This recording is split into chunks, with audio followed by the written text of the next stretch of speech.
What if, sabihin ko sa'yo na pwede mabago ang NBA landscape? Si Giannis Antetokounmpo demanding trade at matrade siya sa ibang kupunan bago o sa trade deadline. Warriors ba o ibang teams na may kayang i-offer?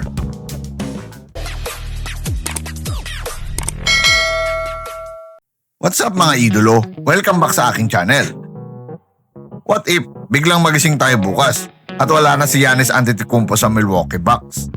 Warriors, Lakers, Knicks, Heat, sino ang may kayang kumuha sa kanya sa trade deadline? Mga idolo, sa sitwasyon ng Bucks ngayon, malinaw ang sitwasyon nila. Aging core, injury concerns, limited assets, pressure now to win. At nakita na ni Giannis na hindi na sapat ang roster para sa championship. At sa bagay, Giannis Antetokounmpo nagdemanda ng trade. Kaya anong araw man o hanggang trade deadline, malamang makita na natin siya magsuot ng ibang uniforme. Hindi ito rebuild agad, kundi reset with assets. Kaya ang tanong mga idolo, sinong teams ang may lakas ng loob at kayang magbigay ng malaking kapalit?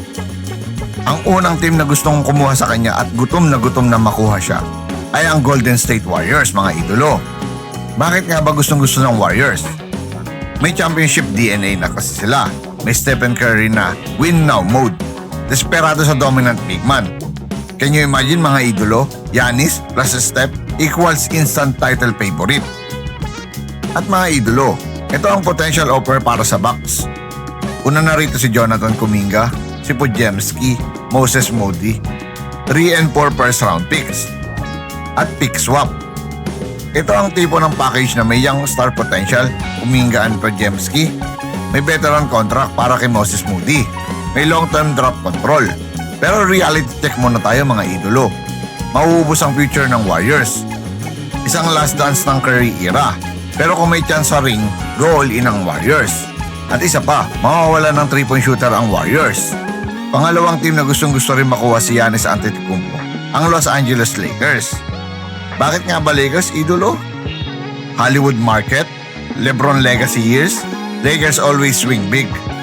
Can you imagine this mga idolo? Giannis Antetokounmpo plus Luka Doncic plus LeBron James equals pinaka-nakakatakot na frontcourt sa NBA. At ito ang potential offer nila para sa Bucks. Si Jackson Hayes, Austin Reeves, Rui Hachimura, 2 and 3 first round picks. At kung gusto ng Bucks ng mga all-star ang kapalit, ito na yon. Proven defense, immediate competitiveness. Rui Hachimura and Austin Reeves is the best star for star swap. Pero syempre mga idolo may issue yan. Injury history ni Hayes, salary matching complications, risky for Bucks for long term. At ang pangatlong team na gustong-gusto makuha si Giannis Antetokounmpo, ang New York Knicks. Bakit nga ba Knicks mga idolo? Pinaka-loaded sa assets, may maraming picks. New York City market. Ito ang silent killer sa Giannis sweepstakes. At ang potential offer nila para sa Bucks ay si Jordan Clarkson, Miles McBride, OG Anunoby, 4 and 5 first round picks at pick swap. Kung gusto ng Bucks ng max assets, multiple young starters, full control ng future, Knicks ang pinakamalakas. Pero syempre ang issue nito, ang walang superstar certainty. Risk na mawala ng identity ang Knicks. Pang-apat sa ating listahan, ang Miami Heat mga idolo. Bakit nga ba Heat? Culture fit kay Giannis Antetokounmpo, championship system, at Eric Spoelstra factor. Can you imagine this? Giannis sa Heat culture equals nightmare sa East. At ito ang potential offer nila.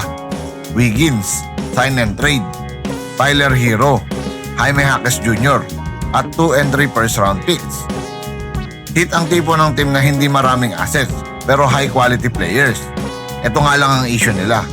Kulang sa picks kumpara sa Knicks Warriors, age concerns, and injury ni Wiggins. Pangalima sa ating listahan, ang Oklahoma City Thunder mga idolo. Bakit OKC? Pinakamaraming picks sa NBA. Young core, ready na mag-level up. Giannis plus SGA equals future dynasty candidate.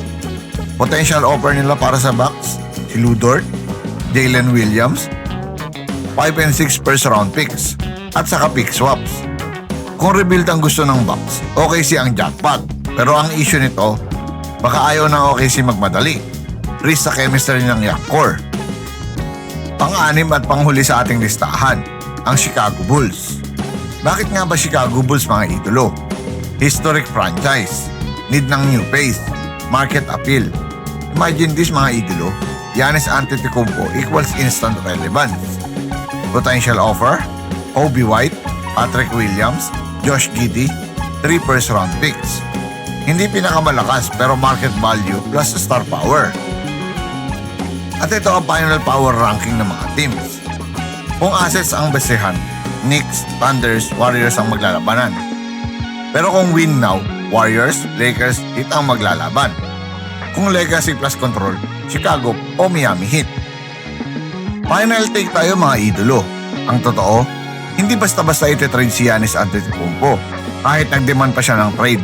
Pero bago makuha ng ibang team si Giannis, madami sila kailangan pakawalan bago makuha ito. Pero kung mangyari man, Warriors pinaka-agresibo yan. Knicks pinaka-kompleto. Thunder pinaka-nakakatakot long term. Ikaw idolo, anong team ang pipiliin mo para kay Giannis Antetokounmpo? Warriors para sa ring, Knicks para sa assets, Thunder para sa dynasty. Comment down below at ating pag-usapan. Baka pwede naman makalambing ng like, share at subscribe para sa mas mainit na NBA trade deadline updates at NBA tag list recaps. Once again, this is your Spotlight in Sports. Maraming salamat mga ka-sports.